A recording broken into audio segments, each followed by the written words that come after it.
Hello everyone. What we'll do today is to determine the base exposure for your cyanotype. And the way that we'll do that is you'll need cyanotype paper, your transparency.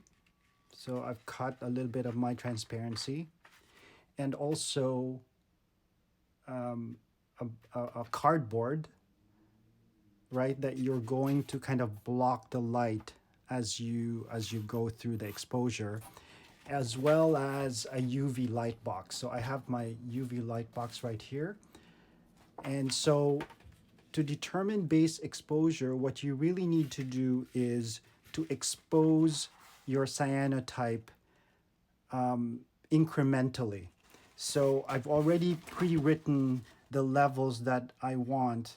I will expose this cyanotype in 1 minute increments from 20 minutes, 19, 18, all the way to 1 minute. Okay? And so by doing that, and I'll explain that in a later video, you will find the darkest cyanotype that your process can generate. Okay, so let's start doing that. So the first thing you do is you choose the longest level, which in my case will be 20 minutes.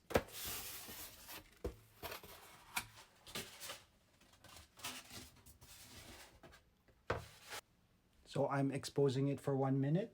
I have a timer in this UV box.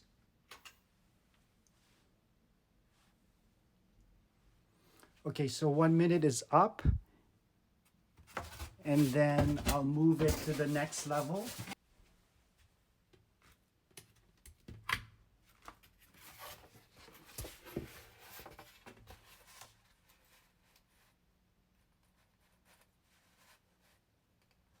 So now this part of the cyanotype was exposed for 1 minute, right? And as we slide down at the end of the process, this will have received 20 minutes of exposure. So that's how it's working. So now I'm going to slide it over to 19 minutes.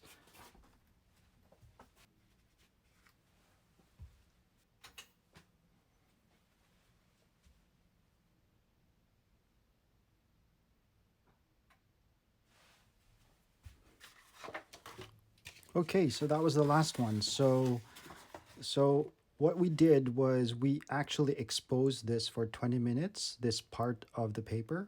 This one's 19 minutes, 18 minutes, all the way down to 1 minute.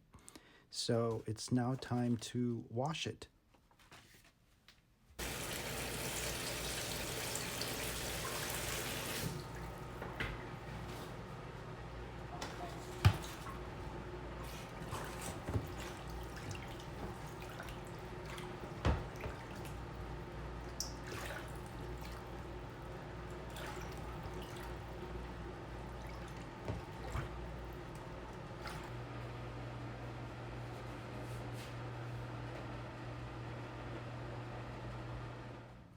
Hello everyone. So the paper is now dry, and I even flattened it a bit with my heat press machine so that we can see the values of the cyanotype much better.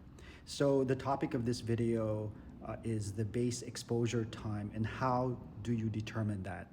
So as I mentioned earlier, the base exposure time is the minimum time needed to get your cyanotype as dark as possible. And that's given all the variables in your workflow. And as I mentioned in the accompanying blog post to this video, there are many variables that affect base exposure time. And that includes, for example, the paper that you're using, right? And it's also the strength of the UV light box that you're using in terms of how bright it is and how strong. And also, the base exposure time is affected by the thickness of the transparency that you're using. So if you recall, this is what we did, right? we block part of the cyanotype. This part is blocked by the transparency, and this is kind of like naked. It was like the UV light really hit this part of the cyanotype 100%.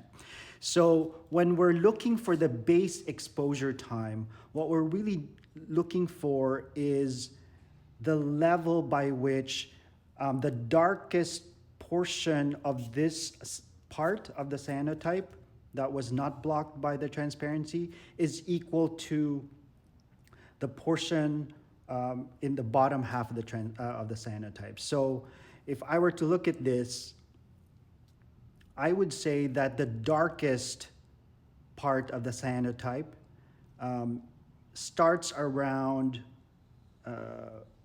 8 to 20 minutes. There's really no difference anymore.